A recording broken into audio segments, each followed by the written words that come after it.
think that the way you see the world as a trader is that the world is a zero-sum game and that there's basically the pie is a fixed pie and it gets sliced up. How fast is the pie growing now? There's something like this. What's UK GDP growth at the moment? Yeah, it's not high, right? 1%. I'll tell How you- much did your wealth grow in the last year?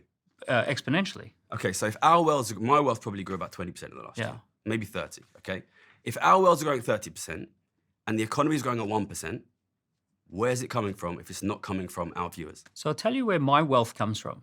My wealth comes from building technology companies. And the way it works is pretty weird, which is that I invent something out of my head and I go to investors and I say to the investors, here's what we're going to create. And I give them a spreadsheet. And then they say, we'll give you a couple of $100,000 to get started, which is called seed capital. But that on paper makes me worth a couple of million, right? Nice. But there's nothing has been taken from anyone at this point. The investors have said, okay, we'll invest some money. Then as the business succeeds, some more investors come along and they say, we'll give you a little bit more money to keep growing it. And I'm innovating something new. And let's say investors come in and give me £1 million and for 10% of the company, and the rest of the company is worth £9 million or $9 million, right? So I'm not stealing something from the existing economy. I'm bringing something from outside of the economy into the economy. And my quote unquote net worth is growing exponentially because investors say, we'll give you a little bit of money that values the rest of the pie at a lot of money. But So there's everyone's getting richer.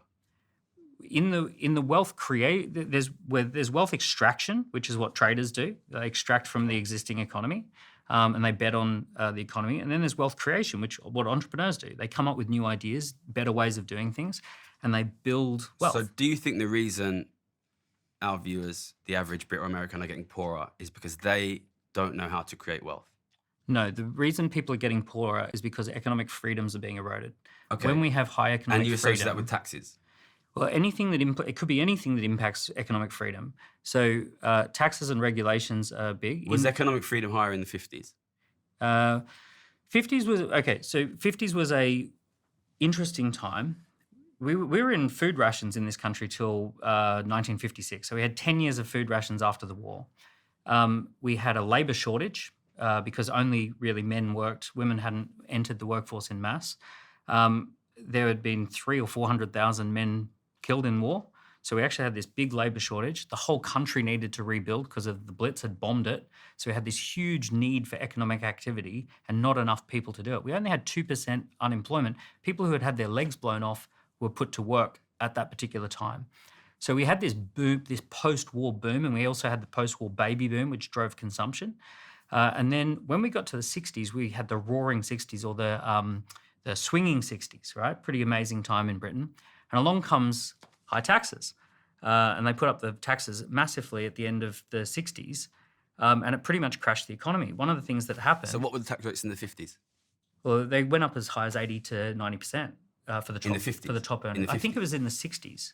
You sure about that? Like, I think the 50s are unique. What is the answer, Gary? What is the I feel like you know. They went up after the war. They went up after the war. Well, in the US, actually, tax rates got before the war. But also the size of government as a percentage of GDP was like 30%. It was a tiny, like we are now 45% of the UK economy is government spending. We have got a massive And who funds that spending?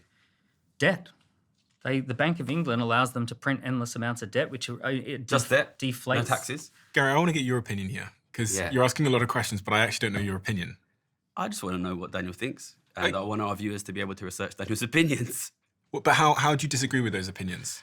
Listen, Daniel's a businessman. He's obviously a very successful businessman. You know, I've not been anywhere. I'm not a businessman. I'm not going to pretend to be a businessman.